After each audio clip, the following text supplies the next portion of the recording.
everyone. Today we will do chapter 12 of class 10th, which name is electricity. We have already done its two parts in which I have mentioned what do you mean by electricity, what is electric current, what is electric circuit, what do you mean by electric potential and potential difference. I must say that you have to watch these videos to understand the basic concept of this chapter. You can check out my description box for their links. Okay, so today we will cover the following topic. First one is Ohm's law and second one is the factors on which the resistance of conductor depends. Okay, first of all we understood what is Ohm's law, why it is given by the scientist. Okay, Ohm's law है क्या?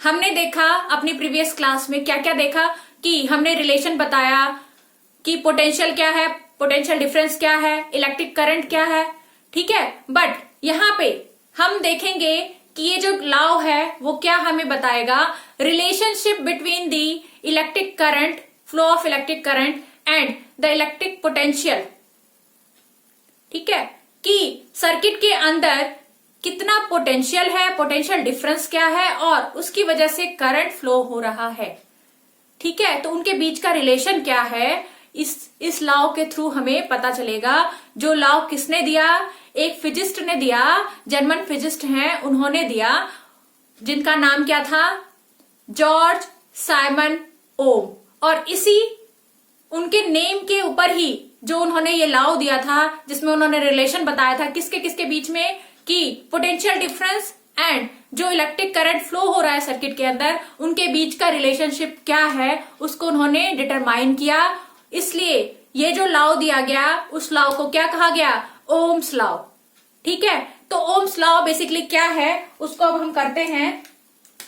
What is Ohm's law?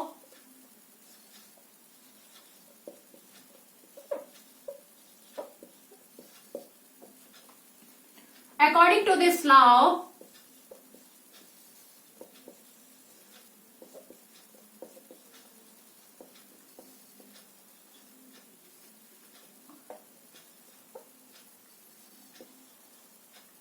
potential difference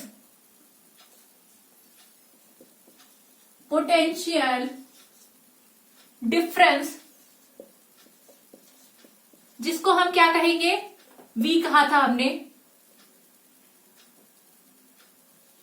जिसको हमने क्या था, V कहा था, वो क्या है, is proportional, is directly proportional, is directly proportional किसके है,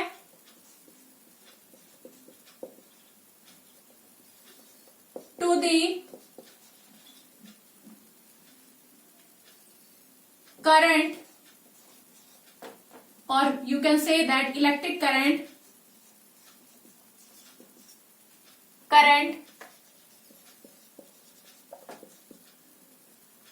ओके। जो पोटेंशियल डिफरेंस है वो क्या है, इलेक्ट्रिक करंट के क्या है, प्रोपोर्शनल है, डायरेक्टली प्रोपोर्शनल है। अगर हम बात करें कि एक हमने सर्किट ले लिया और उस सर्किट में हमने मेटेलिक वायर जो यूज किया है, उस मेटेलिक वायर की बीच का जो पोटेंशियल डिफरेंस है, ठीक है, और जो उसमें करंट फ्लो हो रहा है उस मेटेलिक वायर के थ्रू, तो उसकी अगर हम बात करते हैं तो उसके अकॉर्डिंग क्या होगा, according to this law the potential difference V, किसका V, of terminals of metallic wire, ठीक है। ये पोटेंशियल डिफरेंस किसका है, of terminals of metallic wire is directly proportional to the electric current flowing through, किसके through, metallic wire in circuits, in electric circuit, electric circuit. But यहां पे एक condition जो है वो क्या होगी, अप्लाई होगी कि इस टाइम पे जो टेम्परेचर है सर्किट के अंदर का जो टेम्परेचर है वो क्या रहे, रिमेन सेम रहे। ठीक है, तो हम यहाँ पे बात कर रहे हैं ओम्स लॉ की, जिसमें हमने क्या बोला, according to this law potential difference that is V of terminal of metallic wire is directly proportional to the electric current flowing through metallic wire। ठीक है, flowing through metallic wire, ये electric current क्या हमारा I है, flowing through metallic wire in electric circuit when temperature remains same. जब क्या हो, temperature जो है उस सर्किट का जो टेम्परेचर हो उस टाइम पे क्या हो, सेम हो, जिस टाइम पे हम क्या देख रहे हैं, पोटेंशियल डिफरेंस, और उसमें करंट फ्लो कितना हो रहा है वो अगर हम देख रहे हैं, एनालाइज कर रहे हैं, तो दैट टाइम जो उसका टेम्परेचर हो उतने टाइम ड्यूरेशन के लिए उसका टेम्परेचर क्या रहे, सेम रहे सर्किट का। ठीक है, तब क्या होगा, जो हमारा V होगा, मतलब पोटेंशियल जो है हमारा पोटेंशियल डिफरेंस, वो क्या है, डायरेक्टली प्रोपोर्शनल रहेगा किसके, करंट जो फ्लो हो रहा है कंडक्टर के अंदर।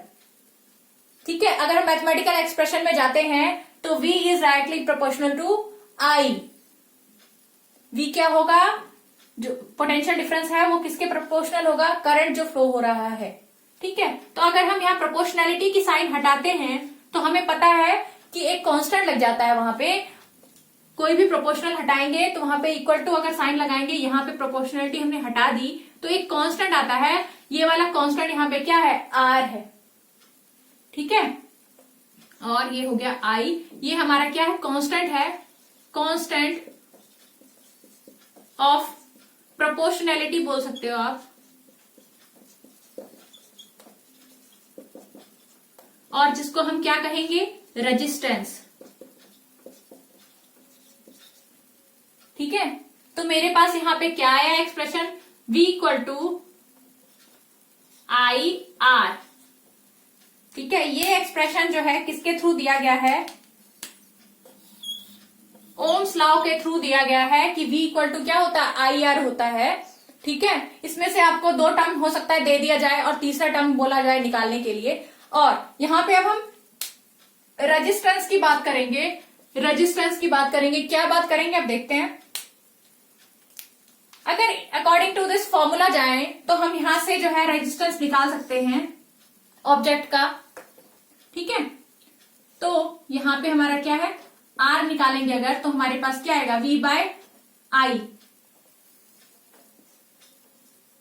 ठीक है, तो अगर हम R की बात करें, रेजिस्टेंस की बात करें, तो हमारा क्या आ जाएगा, V बाय I मीन्स कि जो रेजिस्टेंस है वो क्या है, रेशियो है किसका, पोटेंशियल डिफरेंस और जो करंट फ्लो हो रहा है सर्किट के अंदर। ठीक है, रेजिस्टेंस की एक टेंडेंसी होती है, वो क्या करता है, करंट फ्लो को क्या करता है, अपोज करता है। ठीक है, हम यहाँ पे देख रहे हैं कि वो क्या कर रहा है, रेसिप्रोकल है किसके, करंट फ्लो के।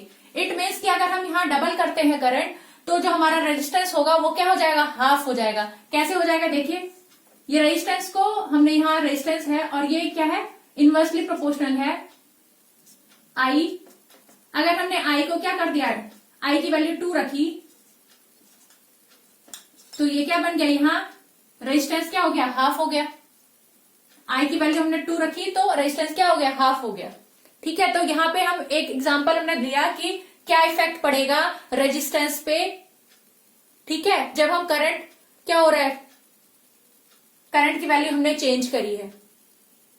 और हम दूसरे रिस्पेक्ट में भी इसको बोल सकते हैं कि अगर हमारा रेजिस्टेंस वेरी करेगा सर्किट के अंदर, तो उसमें क्या फर्क आएगा, करंट फ्लोइंग में फर्क आएगा। ठीक है, यहाँ पे सबसे पहले हम करते हैं अकॉर्डिंग टू दिस फॉर्मूला, हम एक जो है पहले इसका यूनिट क्या है उसको बता देते हैं। यूनिट क्या है, रेजिस्टेंस का यूनिट की अगर बात करें, यूनिट ऑफ रेजिस्टेंस R, वो क्या कहा गया, ओम। ठीक है, ओम्स लॉ से हमें ये रेजिस्टेंस मिला था, इसलिए इसका जो है यूनिट क्या कहा गया, ओम कहा गया। और जिसको हम जो मैथमेटिकल एक्सप्रेशन में हम इसको ओम को कैसे लिखते हैं, ऐसे, ये हमारा सिंबल है, मैथमेटिकल सिंबल है, ठीक है, ओम का। ठीक है, अब हम बात कर रहे थे कि जो हमारा रेजिस्टेंस है उस पे हमारा करंट फ्लो क्या करता है, डिपेंड करता है।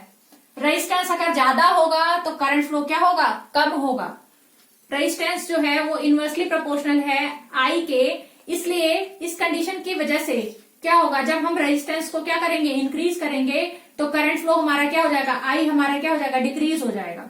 अगर हम रिस्पेक्ट में रेजिस्टेंस को क्या करें, कम करें, तो हमारा करंट फ्लो क्या हो जाएगा, मैक्सिमम हो जाएगा, बढ़ जाएगा, इंक्रीज कर जाएगा। ठीक है, क्योंकि ये दोनों एक दूसरे के क्या है, रेसिप्रोकल है। ठीक है, इसलिए कुछ कंडक्टर्स या सर्किट की अगर बात करते हो, किसी सर्किट में क्या होता है, ज्यादा करंट फ्लो हो रहा होता है, किसी में कम करंट फ्लो हो रहा होता है। जो हमारे कंपोनेंट्स हैं, मेटल्स हैं, मेटल्स में जो रेजिस्टेंस होता है वो क्या होता है, लो होता है, तो इसलिए वो उसमें करंट क्या होगा, ज्यादा फ्लो होगा। करंट अगर ज्यादा फ्लो होगा तो उसको हम क्या कहेंगे, गुड कंडक्टर कहेंगे। ठीक है, वही कंडीशन अगर करंट कम फ्लो हो रहा है तो वो हमारा क्या हो जाएगा, बैड कंडक्टर हो जाएगा। ठीक है, पुअर कंडक्टर हो जाएगा। तीसरा कैटेगरी होता है जिसमें करंट जो है बहुत ही मिनिमाइज, बिल्कुल उसको हम नेग्लेजिबल समझ सकते हैं कि करंट फ्लो नहीं होने देता वो जो हमारा ऑब्जेक्ट है, वो ऑब्जेक्ट क्यों नहीं होने देता, क्योंकि उस कंडीशन में जो रेजिस्टेंस होता है उस ऑब्जेक्ट का, उस मैटर का, उस मटेरियल का, वो क्या होता है, मैक्सिमम होता है, इसलिए उस मैटर में से, उस मटेरियल में से करंट फ्लो नहीं हो पाता। तो वो जो कैटेगरी है वो क्या है, इंसुलेटर्स। ठीक है, तो यहाँ पे हम अगर 3 कैटेगरी की बात करें, हमारे पास 3 कैटेगरी है। क्या क्या है, एक है गुड कंडक्टर, एक है पुअर कंडक्टर, और तीसरा क्या है, इंसुलेटर। यहां पे जो रेजिस्टेंस होता है वो मिनिमम होता है, जो आर की वैल्यू होती है वो क्या होती है, मिनिमम। तो करंट फ्लो क्या होगा, करंट जो होगा आई होगा वो क्या होगा, मैक्सिमम होगा इसमें।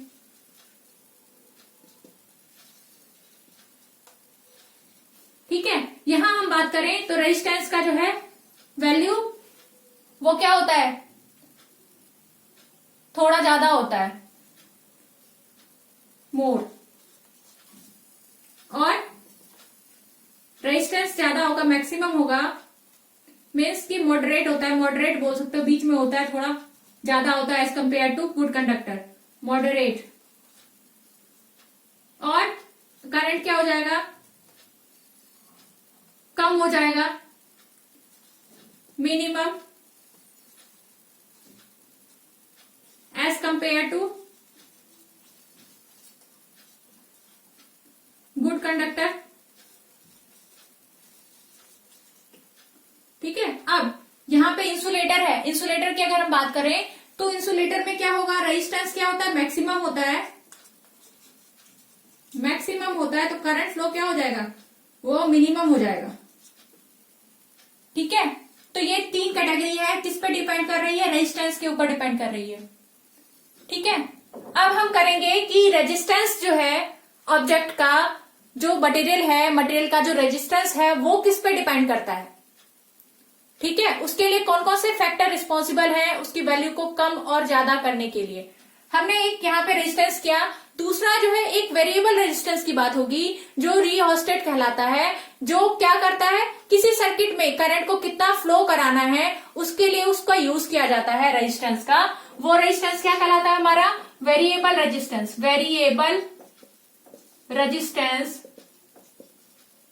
क्योंकि वेरिएबल रेजिस्टेंस क्यों कहला रहा है, क्योंकि इसकी वैल्यू क्या करेगी, वेरी हो जाती है। हम इसकी वैल्यू को वेरी करके हम क्या कर सकते हैं, जो करंट फ्लो है सर्किट में उसको कम या ज्यादा कर सकते हैं।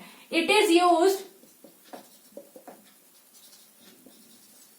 टू चेंज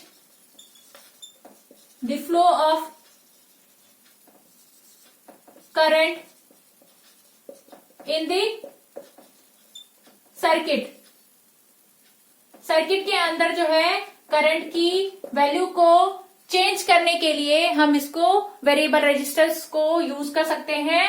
और जो वेरिएबल रेजिस्टेंस है इट इज ऑल्सो कॉल्ड कौन, variable resistance. Variable resistance is also called resistance is also called क्या कहलाता है, रीहोस्टेड। जो हमने सिंबल जब हम कर रहे थे तो हमने ये टर्म किया था, रीहोस्टेड क्या होता है, वेरिएबल रेजिस्टेंस होता है जो क्या करता है, करंट को रेगुलेट करता है कि कितना करंट जाएगा, अपनी वैल्यूज को चेंज करके, करंट रेजिस्टेंस की वैल्यू को चेंज करके करंट के फ्लो को हम क्या कर सकते हैं, कंट्रोल कर सकते हैं। ठीक है, तो ये बात हो गई हमारी किसकी, रेजिस्टेंस की। अब हम बात क्या कर रहे हैं कि रेजिस्टेंस जो है किस किस फैक्टर्स पे डिपेंड करता है। ठीक है, तो उसके लिए अब हम करेंगे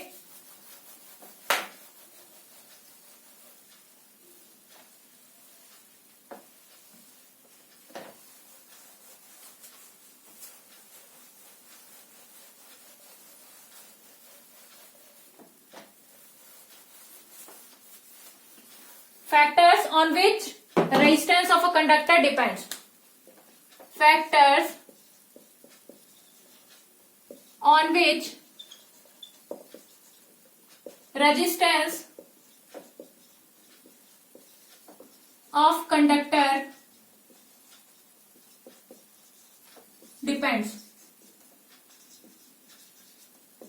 किस किस पे डिपेंड करेगा रेजिस्टेंस, कंडक्टर का रेजिस्टेंस किस किस पे डिपेंड करेगा, हम उसकी बात करेंगे। तो उसके लिए जो है 3 चीजें रिस्पॉन्सिबल होती हैं। फर्स्ट क्या है, फर्स्ट है कि उसका जो है लेंथ, कितने वायर, अगर हम वायर सपोज कर रहे हैं कि उसमें हम करंट फ्लो करा रहे हैं तो उसके रेजिस्टेंस को अगर हमें मेजर करना है तो उसका लेंथ कितना है, लेंथ ऑफ दी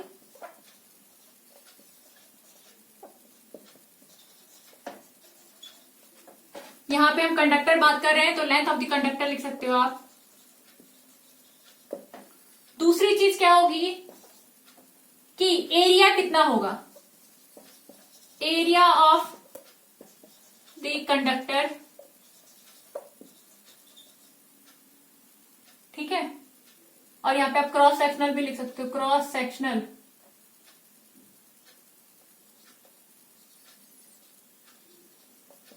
सेक्शनल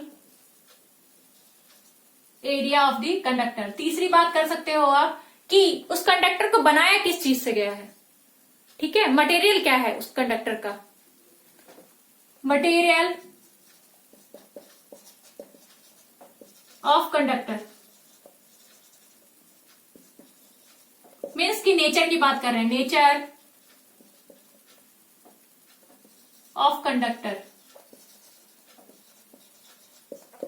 ठीक है, तो ये 3 चीजें हैं जिनके ऊपर डिपेंड करेगा। तो जो रेजिस्टेंस है उसको क्या कहा गया, वो डायरेक्टली प्रोपोर्शनल है। रेजिस्टेंस क्या है, वो डायरेक्टली प्रोपोर्शनल है किसके, length of the conductor. Length of, ये क्या है, लेंथ है, ये क्या है, एरिया है ए, और ये क्या होगा अभी हम बात करेंगे। देखिए, resistance is directly proportional to the length of the conductor, तो यहाँ पे एल के वो क्या है, डायरेक्टली प्रोपोर्शनल है। एक इक्वेशन ये होगा। दूसरी इक्वेशन क्या होगी कि रेजिस्टेंस जो है वो इनवर्सली प्रोपोर्शनल है the cross sectional area of the conductor. Cross sectional area हमने क्या लिया, वो लिया हमने ए, कैपिटल ए। ठीक है, जब हम इन दोनों इक्वेशंस को क्या करें, कंबाइन करेंगे, बाय कंबाइनिंग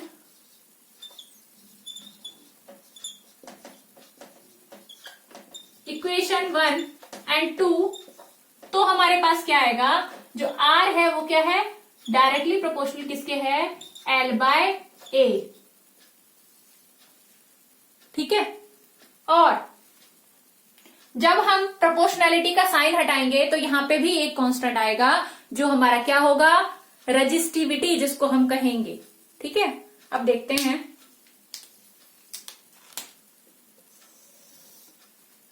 जो आर था वो क्या था, is directly proportional to L by ए।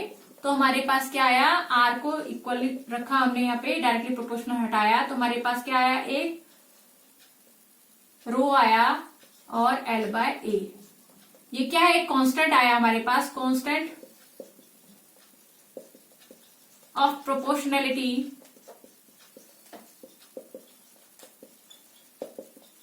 जिसको हमने क्या कहा, रो, जिसको हम क्या कहते हैं, रो कहते हैं। ठीक है, और क्या कहते हैं, रेजिस्टिविटी।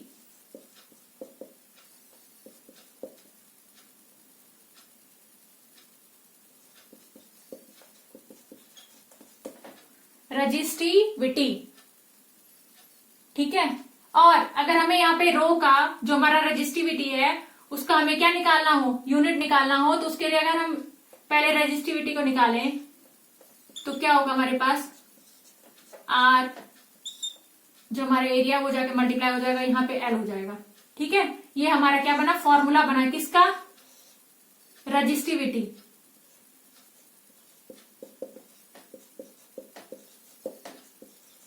रेजिस्टिविटी क्या है, वो क्या है, rho equal to R A upon में एल। ठीक है, यहाँ पे आर हमारा क्या था, आर हमारा क्या है, यहाँ पे रेजिस्टेंस है ऑब्जेक्ट का। ठीक है, कंडक्टर का रेजिस्टेंस है। तो हमने, अगर हम यूनिट की बात करें, यूनिट ऑफ रेजिस्टिविटी, ठीक है, मीन्स रो, तो हमारा क्या होगा यूनिट, यहाँ पे आर क्या है, ओम, और जो एरिया होता है वो क्या होता है, मीटर स्क्वायर, अपॉन में एल क्या है, एल क्या होता है, वो भी मीटर होता है, लेंथ है। यहाँ पे 1 मीटर यहाँ है, 1 मीटर यहाँ है, तो ये आपस में क्या हो गए, कैंसिल आउट हो गए। तो मेरे पास क्या बचा यहाँ पे, रो एम। ठीक है, तो ये मेरे पास क्या आया,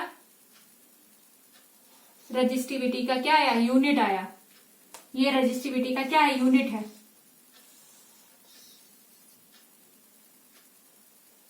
ठीक है, यूनिट ऑफ रेजिस्टिविटी क्या आया मेरे पास, रो मीटर। ठीक है, अब यहां हम देख रहे हैं, इस इक्वेशन पे अगर हम जाते हैं तो हम क्या देख रहे हैं, जो रिलेशन है हमारा रेजिस्टेंस का वो क्या है, लेंथ जो है वो डायरेक्टली प्रोपोर्शनल है, और जो क्रॉस सेक्शनल एरिया है वो क्या है, इनवर्सली प्रोपोर्शनल है।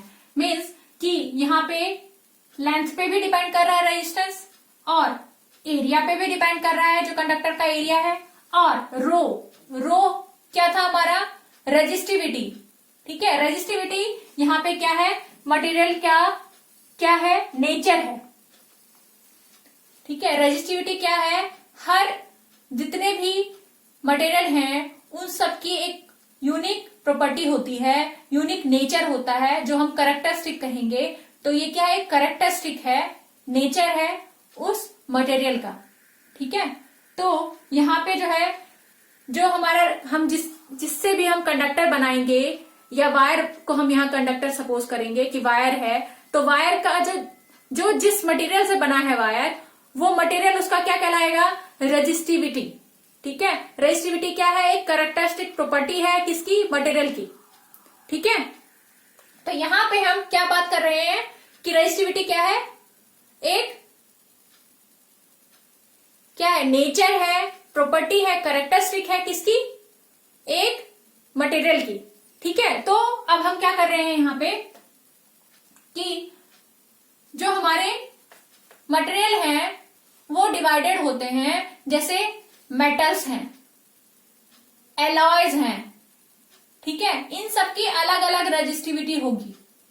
ठीक है, जो हमारा मेटल होगा, जो क्या है, जिसको हम क्या कह रहे हैं, गुड कंडक्टर्स बोल रहे हैं। मेटल्स हमारे क्या होते हैं, गुड कंडक्टर्स होते हैं, तो उनकी रेजिस्टिविटी क्या होगी, ठीक है, उनकी रेजिस्टिविटी लो होती है। जो मेटल्स होते हैं उनका जो रेजिस्टिविटी की अगर हम बात करें, रेजिस्टिविटी वो क्या होगी, लो होगी। और एलॉयज की क्या होगी, ज्यादा होगी as compare to the metals. Resistivity more as compare to metals. ठीक है। और अगर हम यहां पे बात करते हैं इंसुलेटर की, इंसुलेटर का क्या होगा,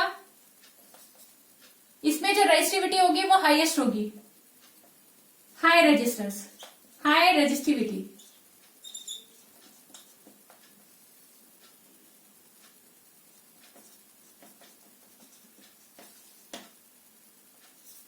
नेचर ऑफ द कंडक्टर क्या था, ये हमारा क्या था, रो, जो हम क्या कह रहे हैं, रेजिस्टिविटी।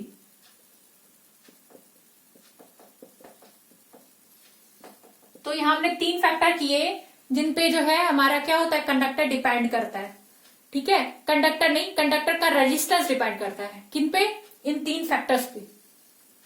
ठीक है, कि वो कितना वैल्यू रखेगा, वो किस पे वैल्यू डिपेंड करेगी कि रेजिस्टेंस के अंदर लेंथ कितना है, उसका एरिया ऑफ क्रॉस सेक्शन कितना है, किसका length, area of cross section, और जो मटेरियल है, जो कंडक्टर है, उसका लेंथ, उसका एरिया ऑफ क्रॉस सेक्शन, और वो किससे बना है, उस पर डिपेंड करता है किसी भी कंडक्टर का रेजिस्टेंस कितना होगा।